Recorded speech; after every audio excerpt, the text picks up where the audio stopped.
He is CC Sabathia, Hall of Famer now. How does that feel to be called a Hall of Famer? Feels good. It feels good. I mean, it's real now. You know what I mean? I gave the speech and had a chance to get up there and see all the guys. So it feels good. Your wife doesn't call you Hall of Famer, does she?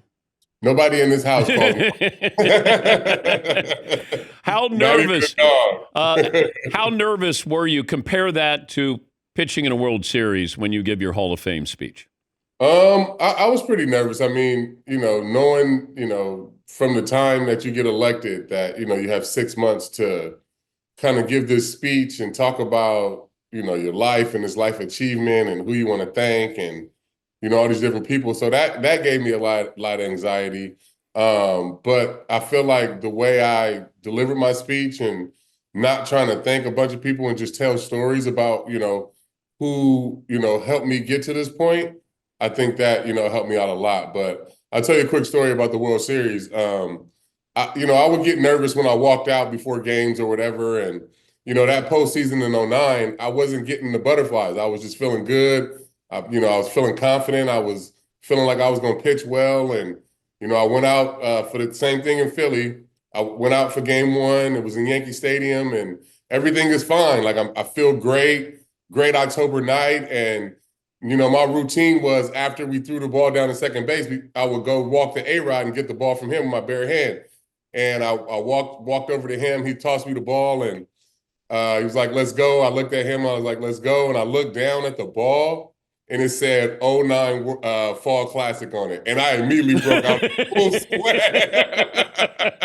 I hadn't been nervous the whole time until I looked down and realized what I was doing. Like, damn, I'm in the World Series. After I gave the homer to Utley, then I kind of got back into it. But yeah, I mean, I broke out in a full sweat. Like, oh my God, like this is game one of the World Series. When you're at the Hall of Fame, do you meet anybody who brings back bad memories? Oh, no, not bad memories. Just like I'm a huge baseball fan. So just, they had a garden party on Friday night that Jane Forbes Clark hosted. And everywhere I looked around the room, I'm seeing my favorite player. Like I grew up playing, Nintendo RBI baseball and it's Rod Carew in there. It's, you know what I mean? It's your Eddie Murray, it's Ken Griffey Jr., it's Sandy Koufax, Randy Johnson. I mean, it's everybody's favorite player in the room. And on Friday night, I'm not gonna lie, I got like a little imposter syndrome. I'm like, should I be in this room? You know what I'm saying? Like, this is like the elite of the elite, and to be part of that crew now feels good. But there's nothing like I gave up a home run to that guy. I hope he doesn't bring it up.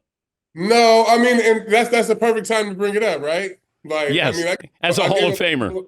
Yeah, I gave up a couple of homers to Ichiro. We always tell the story it's fun now to be able to tell those stories in that room because, you're all on the same team. Couple of home runs to Ichiro. Yeah. Couple of home runs. First time, so I started throwing 2006. Me and Carl Willis were trying to figure out an out pitch. And, I was throwing like this big loopy kind of slurve curveball thing. And we went down to the bullpen in Oakland, and he was like, "I'm gonna teach you how to throw a cutter." So we came out of that bullpen session with like this 82 mile an hour, 83 mile an hour slider. And me, in my mind, I'm thinking, "Oh, this thing is disgusting. Like I'm taking this right into the game." So I take it into the game, get 0-2 on Ichiro, hit it off the window his first at bat. Like, it's Ichi. You know what I mean? Like this, I've seen this thing move. Like it's nasty. So. He comes up again, first pitch, I throw it to him. First pitch of that bat, he hits it out again. But it ends up becoming like my out pitch. You know what I'm saying? Like that's the pitch that, kind of took my career to the next level. And, Ichi loved it the first time he saw it. Well, no, it was his out pitch. He hit it out of the ballpark. Who picked out the Jordans that you wore during your speech? They were actually specially made from Jordan. They were kind of, I made a bunch of shoes my last year in 2019 during Players Weekend, and they were combined with like a high school shoe that had some Milwaukee stuff in there, some Cleveland stuff in there. The cool part about it is I played for 3 teams that have Navy in it. So Like the left shoe was navy and gold, and that represented my Yankee, Milwaukee and Cleveland days. And then the right one was red, which represented my high school. So, I'm just forever thankful for the Jordan family. The way they treat us after retirement is special, and I wouldn't want it in any other way than to go in the Hall of Fame wearing a pair of Jordans and a pair of threes up on that stage. Okay, but what was it like the first time I think you were the first baseball player, part of the Jordan brand, or does that sound about right? I was the third, so it was Derek was the first, and then it was Andrew Jones, and then me. And what was it like first time you met Michael? Oh, it was incredible. He's you got to be confident when you're around MJ, right? Because he's like I said, talked about earlier, he's everybody's favorite player. He's the alpha of all alphas. So you gotta be confident when you're around him. But I enjoy spending time with him. He's CC Sabathia, the newly inducted member of the Baseball Hall of Fame. You did all these things with the Yankees, but it feels like people still bring up what happened like the last 2 months when you're with Milwaukee, where they were like, 3 days rest. CC, go out there and get him. And you had an incredible, you knew that you were leaving Milwaukee. They knew you were leaving, but they worked your ass off. And, I still look back on that. I mean, that's an amazing run. What were your thoughts when they kept sending you out and it felt like on 3 days rest? Well, it wasn't so much them. They were kind of freaking out, just along with everybody else, my agent, everybody except for kind of me and my wife. Like I told her, how I felt. And the biggest thing was, I had got traded from Cleveland, and I had been in that organization from the time I was 17. And that summer I was, 28 years old. I had been there for, 10 and a half years. And, when I walked into the clubhouse in Milwaukee, I was scared to death. I didn't know what was going to happen. I had never been in another organization. And I walk in, and my best friend, Dave Risky, is there. I played with him in Cleveland. And then Mike Cameron is there, and Billy Hall is there, and Prince Fielder is there. And, these are still some of my closest friends to this day. All those guys I just named were in Cooperstown. You know what I'm saying? So I just didn't want that season to end. And I felt great, and I felt like I was going to go out and win those games. And it was more so about me going in there and telling them I'm pitching on 3 days rest than it was them, asking me or even wanting me to do it. It was more me. So one thing is during that time, I never in my career felt like I was going to, knew that I was going to win games. And during that time, I felt like, if you give me the ball, I can go out and complete a game and win a game. So I wanted to get that franchise and that city into the playoffs. And I think it was more about me, telling them that what I was doing more so than them, kind of asking or demanding. The car breaking down en route to Cooperstown. That's a 3.5 hour drive that took 8 hours or so to get there. Yeah, 3.5 hour drive normally. And for some reason, normally when we go on a road trip, me and my wife, we drive all over Martha's Vineyard, Hamptons, whatever. If we're on a road trip, she drives so slow that I'm usually like, I'll meet her at the house and I'm there by, an hour before.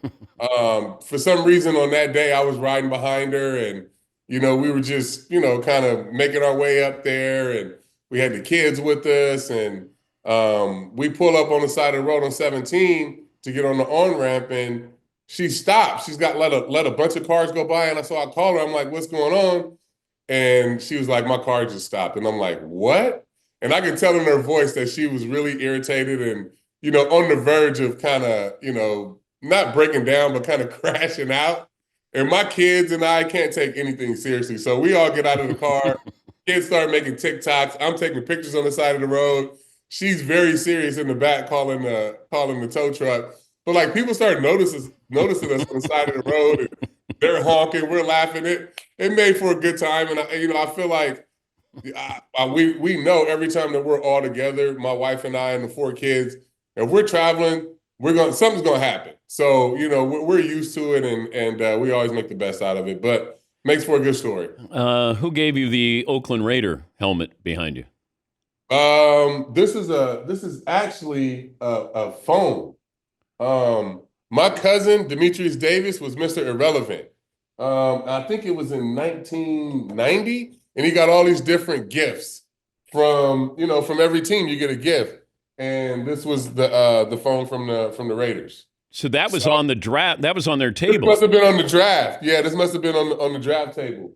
So he was Mr. Relevant. You get a bunch of different trophies and stuff, and this is the one thing that I kept. And I got this Marcus Allen Super Bowl helmet right here Ooh. that I always keep up. And you see my Raiders clock that just went down, but I always have to have something Raiders around. It seems like you're a football guy more than a baseball guy. I'm just a fan of everything. I'm a huge sports fan. But the Raiders I'm diehard Raiders. Like I don't waver at all. If you watch me with my basketball, I'm usually picking the best team just because I'm always in a bad mood after football season. So I got to pick a winner for basketball season. So if the Warriors aren't in it, I'm always going for a winner. But yeah, I mean, I'm just a huge Raiders fan, and I don't think that'll ever leave me. Okay, what do you think's going to happen this year? Hopefully, if we can stay healthy, I mean, the defense is really good. I love Brock Bowers. I would love to see what Geno Smith is going to do for us, but I think if we can stay healthy, we'll be okay. I mean, obviously, we're in that division with Mahomes and the Chiefs, and I think Justin Herbert is great. I even think Bo Nix and the Broncos are going to be good. So it's going to be a tough division, but we'll see what happens. If you could have Geno Smith as your quarterback or Tom Brady comes out of retirement. Ooh, I would want Tom Brady to come out of retirement to like run the organization. I need somebody young with fresh legs. I mean, I'm fine with Geno being quarterback as long as he can stay healthy. But I want Tom to like really be hands on and be running like the football ops. Yeah, it's probably going to happen sooner than later. I would love that. I would love that. Congrats. You're always a great guest. We appreciate it. Congrats on the great career, and thanks for joining us. Appreciate it. Thank you. Thanks for having me. That's CC Sabathia, just got inducted into the Baseball Hall of Fame. There's nothing better that I want to hear than when somebody says, got a quick story to tell you.